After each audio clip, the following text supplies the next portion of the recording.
Hello, fellow traders. 'Tis I, TheRumpledOne, coming to you Sunday, November the 5th, the year's 2023. Let's talk trading. It's time for the weekly open and gap.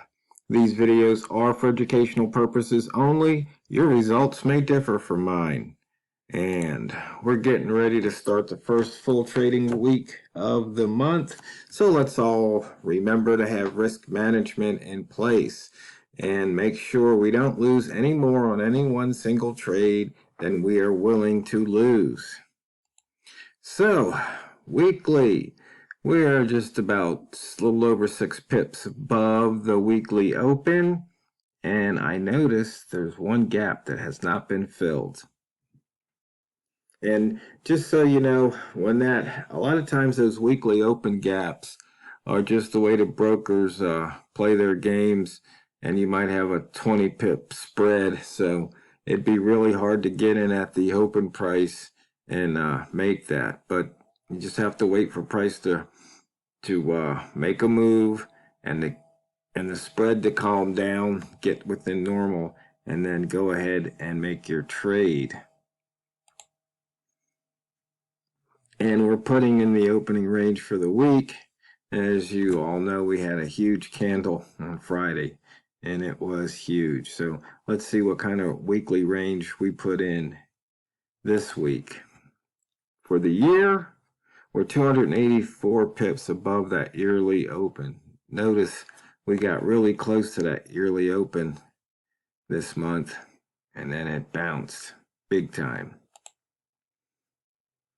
The inside bar high on the month from 9 months ago, it's actually in sight.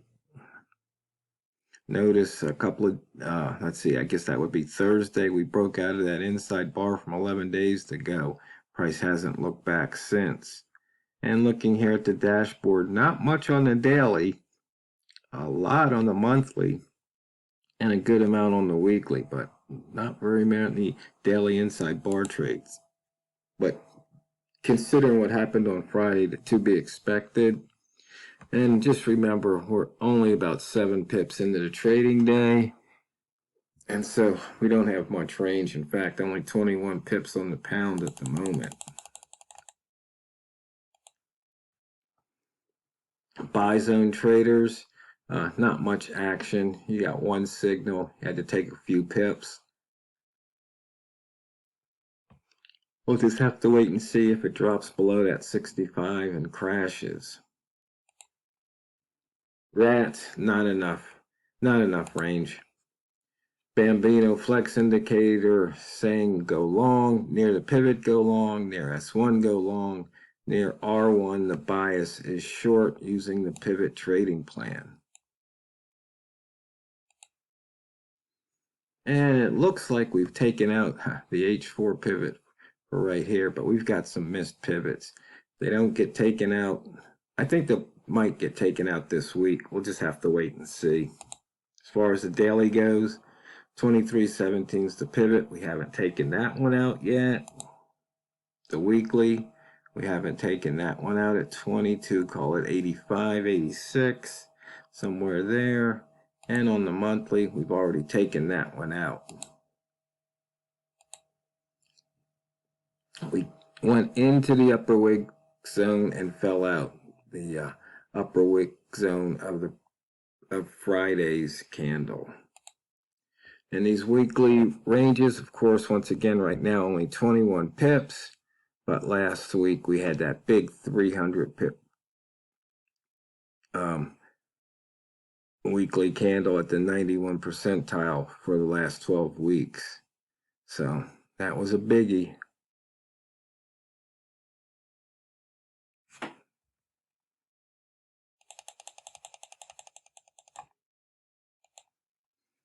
On the simple price action chart, it just basically we're in a pretty tight range between 80 and 65. It's just not much happening. You can see here in these 30-minute candles, just not much range at all.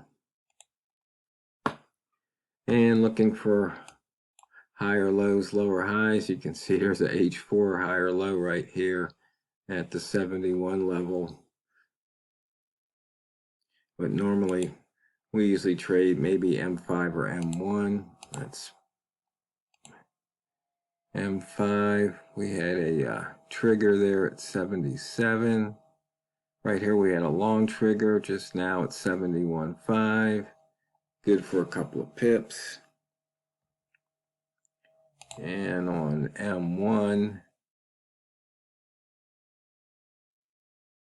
we had a long trigger right here at 70 or 706, 23, 706. Good for about a pip or two at the moment. Once again, in just 3 trading days, we put in almost the same amount of range as all of October. So we'll see if we get some expansion there. On the daily chart right now, it says buyers are in strong control. But we'll just have to wait and see what happens there. Fade to pivot once again, looking for that pivot. It's going to have to break the come below that daily open at 657. So if you want to try and hit that pivot, make sure you got a red candle. And I'm not sure what we're going to talk about this week when Walmart, if and when Walmart joins. I'm not sure. I'm thinking I might just talk about horizontal lines. I mean, we kind of talk about them every day, but there's a couple traders out there who've reached out to Walmart and myself, and they're struggling. And we just have to, we try to tell them, you got to keep it simple. But some traders, they have things that they want to use, even though they've never been successful, but for some strange reason, they want to persist. I mean, sometimes you just have to say, you know what, this ain't working. I got to move on and find something else that is working. Some people, though, they just believe in something, and, they might go to their grave believing in it. Maybe it works. Maybe it'll finally work for them. I don't know. But when you're talking about making money, real money, and you want to use this as an income stream, you need something that works now, not the day before you die. Even though any day could be that. Point being, you just got to give up the nonsense.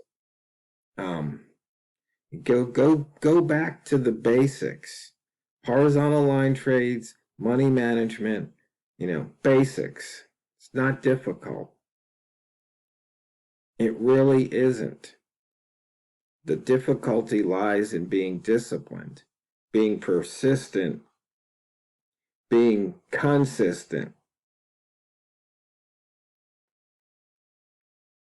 But there's so many things in life that are simple that people don't do, and they wonder why they suffer.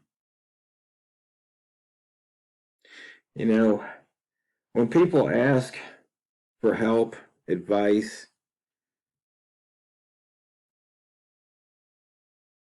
it's funny how many of them don't take it. But I can understand it. I mean, if you get advice for free, you don't really have anything invested. You have no skin in the game. But if you pay thousands of dollars, then you want to get your money's worth, and you might just pay attention a little bit harder. But there's just certain things that, because of who I am, I just will not charge for. One of them is trading. I'll teach anybody. I'm not going to take your money, not for trading now. People helped me in the beginning. I didn't know anything. They showed me some ropes.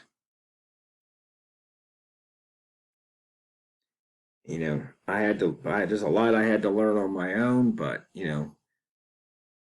point is they helped me, they didn't charge me, so I have to pay it forward that way. Same thing with prepping. I mean, people try to give me money or want to pay me to do this. It's like, no, I do it for free. No, now what will I charge for? Now, if somebody wanted me to work on a COBOL program, they're going to pay dearly for that.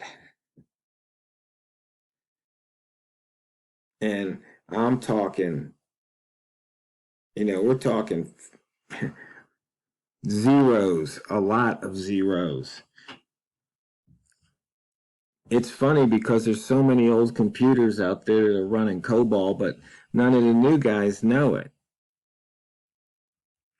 So, but they'd have to pay me a lot of money per hour to get me to mess with that code.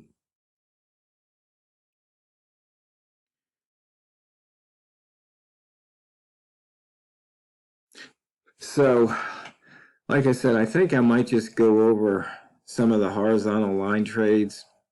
Maybe it'll encourage a few people because, I mean, we're just basically taking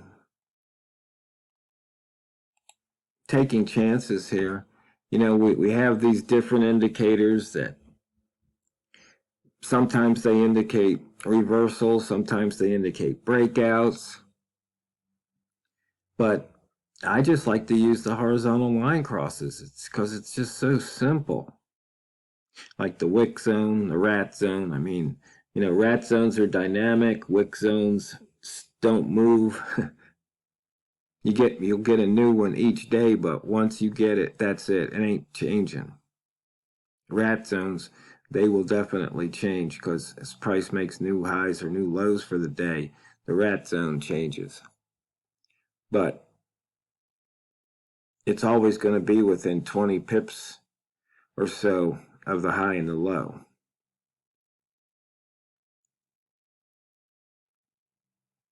And it's funny because I don't know if you ever watched that Seinfeld episode with George Costanza doing the opposite.